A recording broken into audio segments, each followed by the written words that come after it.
Pro Group Management. Workers' comp that works for you.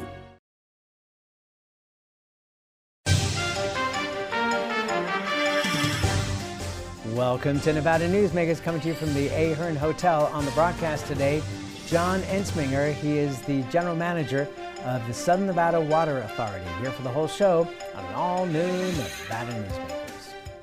As you know, Reno is booming.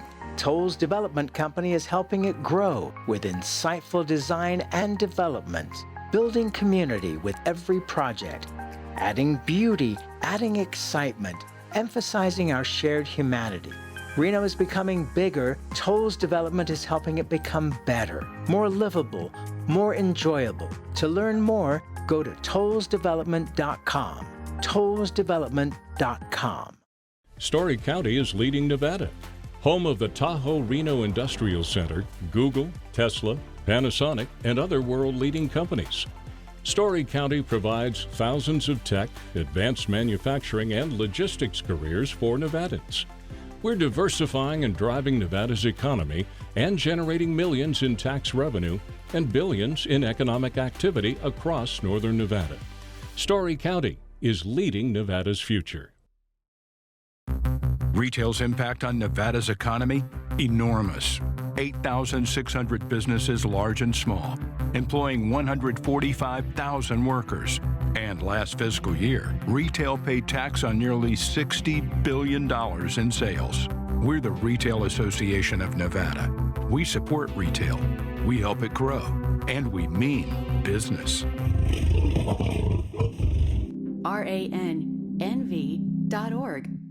Gear up for the 105th Reno Rodeo at the Double R Marketplace and experience the biggest little shopping adventure in the West. With over 100 vendors, you'll find everything from Western attire to home decor to tasty treats. Open every day during the Reno Rodeo at the Livestock Event Center Indoor Arena and South Exhibit Hall. The Double R Marketplace, Thursday, June 20th through Saturday, June 29th. Plus, shop online anytime at renorodeo.com for Reno Rodeo merchandise. This is Nevada Newsmakers with host Sam Shad on No Holds Barred Political Forum. Now, from the Nevada Newsmakers broadcast headquarters, here is Sam Shad. And back on Nevada Newsmakers, coming to you from the Ahern Hotel in Las Vegas. We are delighted to welcome back to the program John Entsminger. He is the general manager of the Southern Nevada Water Authority. It is a pleasure to have you back, sir. Great to be here again, Sam. Tell us, how was the winter? About average, so, not, fantastic news, but certainly not bad news. So I guess, we'll take it. It's interesting at this point in time. Isn't average a really good thing? Well, except I mean, you'd love to have a really heavy winter, but as long as it's not going away backwards again. Well, average gets us about 15 feet loss in elevation in Lake Mead by the end of this year. So average is, a losing proposition. So you really do need above average, or you need everybody to use less water. All right, so let me ask you about this, because a lot of people have a hard time understanding the water levels because water gets moved from one place to another. So, what are your biggest concerns about the water levels in Mead and Powell?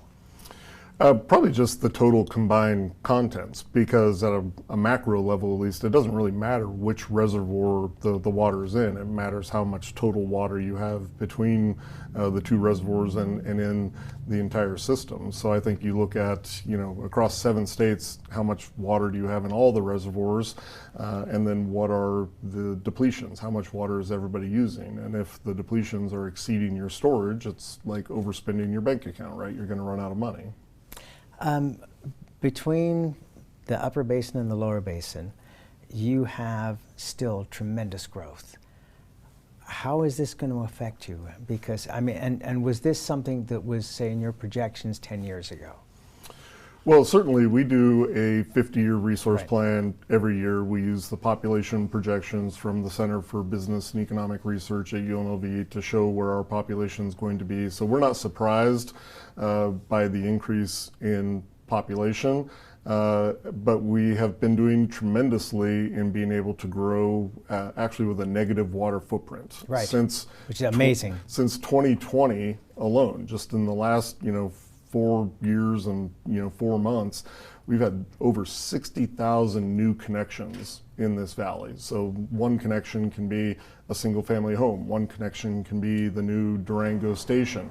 And with 60,000 new connections in the valley, we've reduced our water consumption by 26% just in the last 4 years. So people tend to, in their minds, correlate population growth or economic development with automatic increase in water consumption, and it's just not the case on the ground. Here, because of what you guys have done, which has been phenomenal. It used to be that people from the Middle East would come here to advise the Southern Nevada Water Authority. Are you guys now advising all of them because of they're building these huge cities now in the deserts? Are they coming to you and saying, okay, what should our best practices be? Well, I don't know that we're advising people, but we certainly consider our peer group globally to be, Mekarat, which is the National Water Agency in Israel, Queensland Water, Singapore, PBU. You have to look around the world at the kind of that top 0.1% of water utilities that are doing the things that we're doing to find our peer group.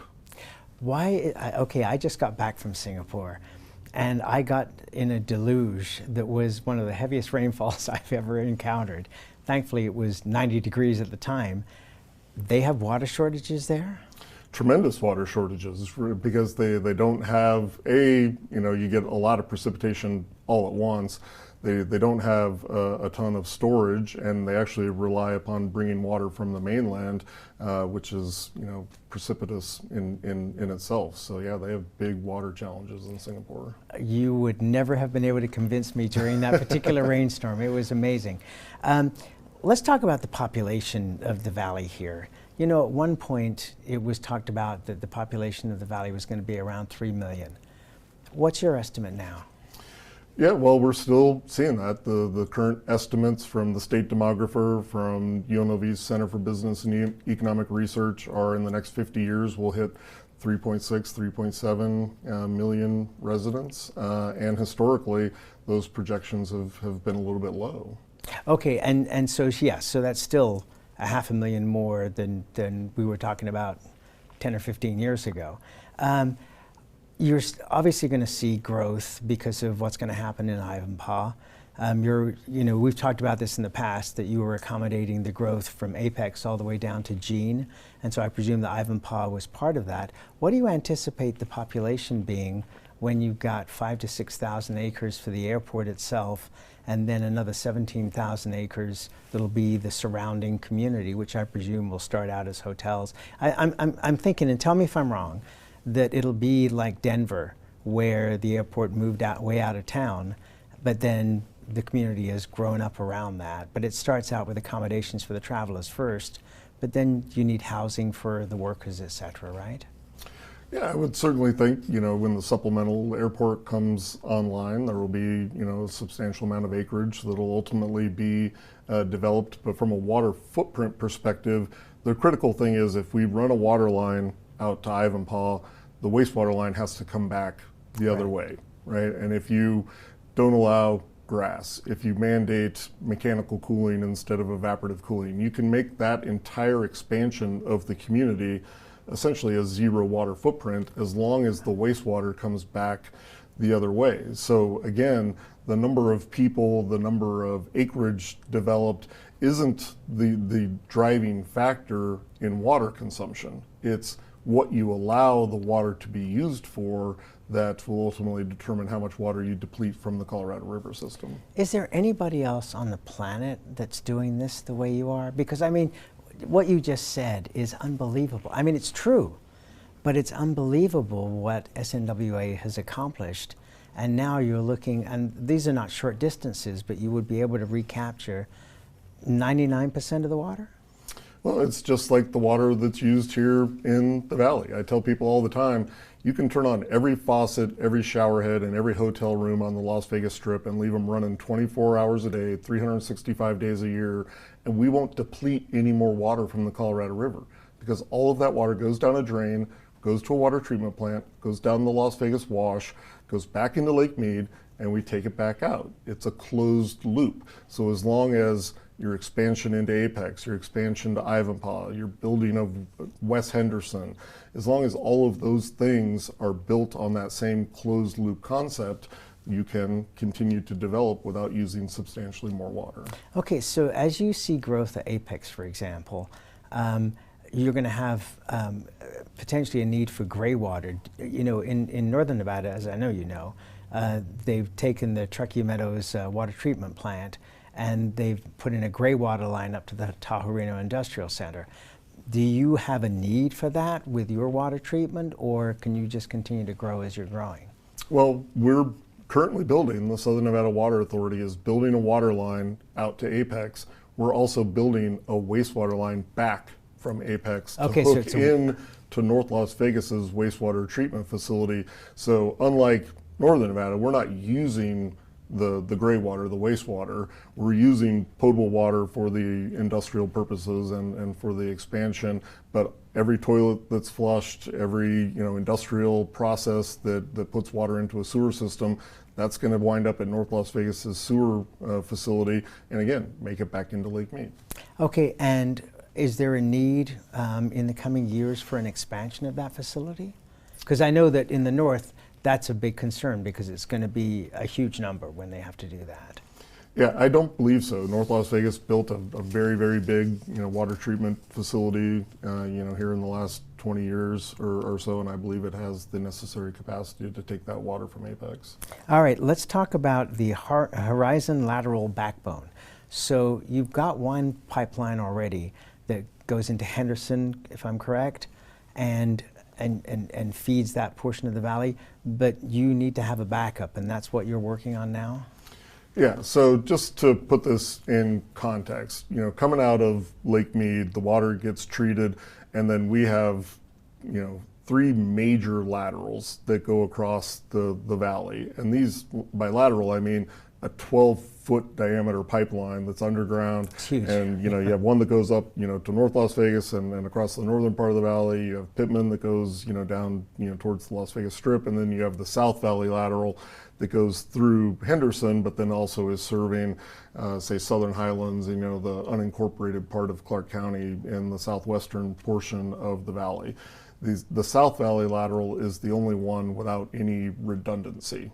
If one of the other ones goes down, we can get water to those areas of the community, while we repair that pipe. The South Valley lateral, if that breaks, we have a real problem in terms of being able to get water to those parts of the community. So the primary purpose of the Horizon lateral is to give redundancy to about 40% of our service territory. Yeah, which is huge. Absolutely. All right, lots more questions. We'll take a break. We'll come right back with John Entsminger of the Southern Nevada Water Authority after this timeout. Take a look at Pro Group Management and see how your workers' comp requirements can be met head-on. By taking a proactive approach, Pro Group can assure that your company is meeting or exceeding state and federal standards. As you move forward in your industry, Pro Group moves with you, simplifying regulatory tasks, clearing the way so you can get the job done and look to your future success. Pro Group Management, workers' comp that works for you. Truck drivers are some of the hardest working people you'll meet, delivering over 70% of America's freight and 92% of Nevada's. When there's a natural disaster, they're delivering critical supplies to help those communities recover and rebuild. Every sector of the economy and our nation's military rely on truck drivers. So let's take a moment to say thank you. On the open road or city streets, our truck drivers are rolling to make our economy and our nation stronger. Trucking moves America forward. What do you count on? You count on your power every day. At NV Energy, we've always powered what's important to you, but we're not looking at the past. We're focused on the future. While our standards are high, our rates will remain low. And our commitment to renewables isn't just meeting standards, but leading the way. Because you can count on more than just your power. You can count on the company who brings it to you. That's our promise. You can count on it. The Nevada Builders Alliance has been protecting the interests of the construction industry for over 50 years. Our programs save members thousands of dollars every year and allow them to provide much-needed benefits to their employees. Our industry also allows Nevada to grow. If you're thinking about a career in the construction industry, reach out. And if you haven't thought of a career in construction, what are you waiting for? We are the Nevada Builders Alliance. This is Nevada Newsmakers. And back on Nevada Newsmakers, we continue our conversation with John Entsminger. He's the general manager of the Southern Nevada Water Authority. Let's talk about what's going on the Colorado River, because obviously that is a huge deal. How are the negotiations going on between the upper basin states and the lower basin states? It's difficult. I mean, you have 7 states with 40 million Americans reliant in whole or in part on the Colorado River, and every solution that's possible requires sacrifice. And Americans, frankly, aren't necessarily used to making those kinds of sacrifices. So the negotiations are tense, but I believe there are realistic solutions that are on the table that we will ultimately get there. Because the reality of the situation is one set of humans or another are going to make the decisions that control the future of the Colorado River. Now that's either the 7 governors, representatives, of which I'm one, or that's the courts, or that's the Congress. But one way or another, humans are going to have to decide how to use less water moving into the future. I recall in the past that there really seemed to be a lot of discussion of avoiding the federal government being involved and having, agreements between the states to make things work. Is that still the situation now, or are you concerned that it's moving closer and closer towards either the federal government or the courts? Well, for the last 25 years that I've been involved with the river, the saying was the law of the river is what 7 states can agree it is. And I still believe that can be true. And that is far and away my preference, is to have the 7 states drive a consensus solution as to how we're going to manage this river for decades to come.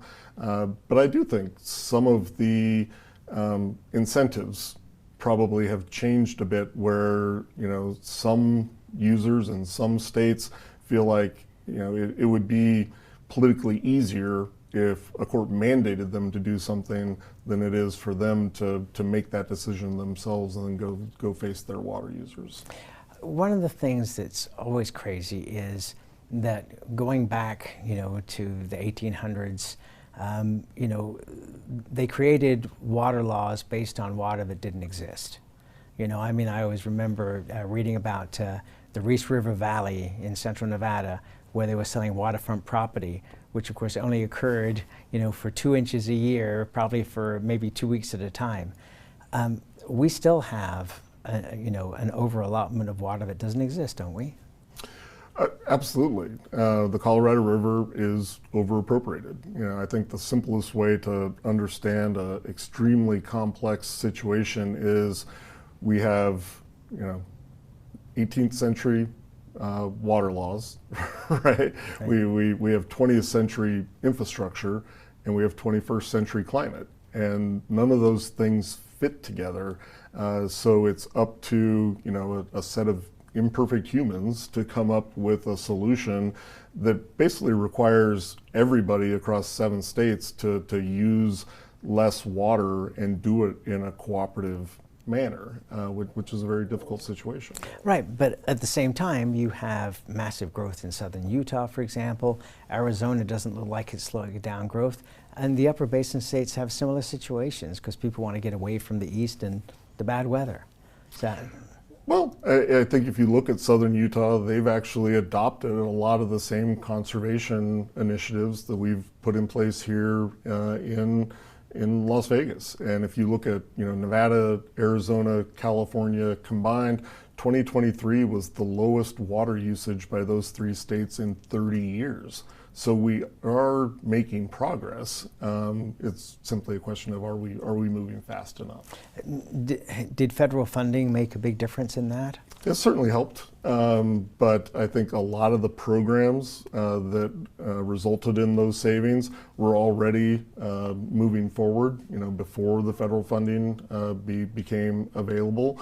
But it's going to take massive investments in water efficiency to be able to balance the economic diversification, the economic growth that all 7 states are seeing, and move towards using less water. The question becomes, what's that funding formula? I was going to say, who pays? Are you getting some of that from the federal government? By and large, here in Southern Nevada, our community has funded the investments in water efficiency, in resilient infrastructure that it takes to make us the most water secure city in the desert Southwest. Right, well, not only here, but also in Southern California to an extent. Absolutely. So there's a project called Pure Water that the Metropolitan Water District of Southern California is moving forward with, because right now, all of the wastewater from about 19 million Californians from Santa Barbara to San Diego gets treated and then put out into the Pacific Ocean, and then it's salty and can't be recovered and reused. So Pure Water will take all of that wastewater that's going into the Pacific, build a distribution system across 4 aquifers in Southern California, recharge those aquifers, and be able to reuse that water. And the Southern Nevada Water Authority's Board of Directors has already approved the investment of $750 million to participate in that project. And for our investment, California will leave a portion of their Colorado River entitlement in Lake Mead for our use here by Southern Nevadans. Okay, so now does that include, and this is something else we've talked about over the years, there were stories years ago about, during heavy rains, that all this water comes through the canals in Southern California and then goes right out to the ocean. So that's not even, the wastewater, it's just the rainfall. And there was talk about, building, reservoirs to be able to capture this. Is that still going on? Because I would presume that that's a 20 to 30 year project because it's huge. Is that still going on, or is this what you were just talking about, the main thrust at this point? Really, the Pure Water project is the main thrust of what we're investing in, and it's not the first water efficiency project that we've invested in Southern California, but we think that project could be up and running as early as 2035. In terms of more storage, I personally would be a proponent of California, building more storage. But they're not at this point? You haven't seen a lot of that moving forward. Boy, and it's also scary, and I'll say this, you don't have to, but when you look at the high-speed train project between San Francisco and LA, where they started in the middle and they're never going to get to either end, and it's hundreds of millions of dollars, it's, doesn't make me feel real confident they'll be able to do it. Let's take another break. We'll come back with more. John Entsminger is here from the Southern Nevada Water Authority, and we'll be right back. Hit the open road with a truckload of cash free play in one of 3 luxury travel trailers during the $250,000 travel time giveaways. Thousands in weekly giveaways plus $7,500 in grand prizes guaranteed. And a new travel trailer or $35,000. Now at the Carson Valley Inn. Welcome to the Winnemucca Big R. Hi, I'm John Walker. Welcome to Big R Lovelock. Hi, I'm Rich Martin. Welcome to Fallon Big R.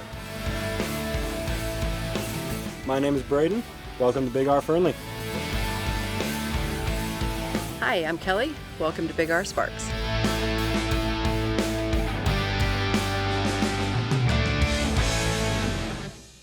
For 50 years, Nevada Heating has been keeping people comfortable in their homes.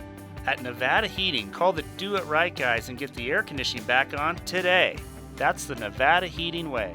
Why sweat for days on end when Nevada Heating can get your air conditioning fixed today? Call us today and we'll fix it today at 323-5585 or schedule us on our website at nevadaheating.com. Modern boutique Ahern Hotel and Event Center sits at the heart of the Las Vegas Strip. 2 floors of meeting and event space are ideal for groups and conventions. Stay in one of 200 luxurious rooms and suites. Brand your event throughout the property. Flexible event spaces make for easy planning and personalization. Take over the entire hotel with a full buyout option. This is Nevada Newsmakers. And back on Nevada Newsmakers, we continue our conversation with John Entsminger. He is the general manager of the Southern Nevada Water Authority. Arizona is getting hit because of the agreements they made with the Central Arizona Project years ago. Can they have the growth that they want when they have this agreement that goes back to the late 60s? Well, again, it depends on how they grow. I mean, a lot of water historically in Arizona has been used for agriculture, for alfalfa, for cotton. If you phase those crops out and do highly efficient municipal uses, you could have substantial economic growth and development. But if you're going to keep growing cotton and alfalfa to the same extent you have been for several decades, they will come up against an era of limits. So do you ever see that changing? Because I mean, it's really to an extent the same story in California with almonds, for example, where you have these intensive water projects and in the middle of deserts that make no sense. They may have made sense in the 1800s, but they don't make any sense now. I think almonds get a bad rap. People always talk about that, but when you talk about, at least on the Colorado River, 80% of the water goes to agriculture, and 80% of that 80% goes to forage crops like alfalfa and Sudan grass for the dairy industry, not just domestically, but in China, Saudi Arabia, Japan. So I think the question becomes, how do you continue to have a stable food supply, because I'm not a fan of offshoring, our food production, but much more efficiently. I testified in the U.S. Senate a couple of years ago, and Joe Manchin asked me if I were emperor for a day, what's the one thing I would do? And I said, massive federal investment in agricultural efficiency.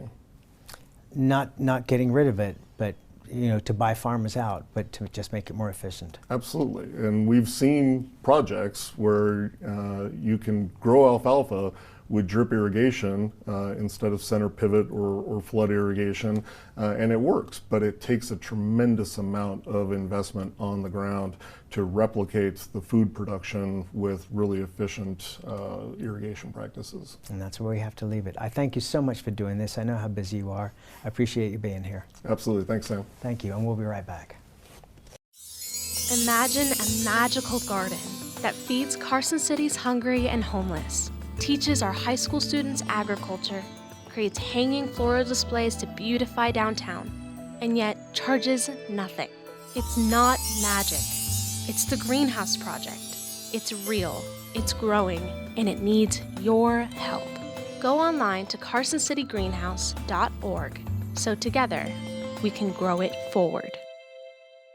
Here on 7 at 7, we're bringing you the local headlines in just 7 minutes. We've got you covered in the morning, evening, and for all breaking news, in between, and as it happens. Life is busy, and we don't waste your time. Join us for local news now streaming on our YouTube page. Calamity. It lurks around every corner.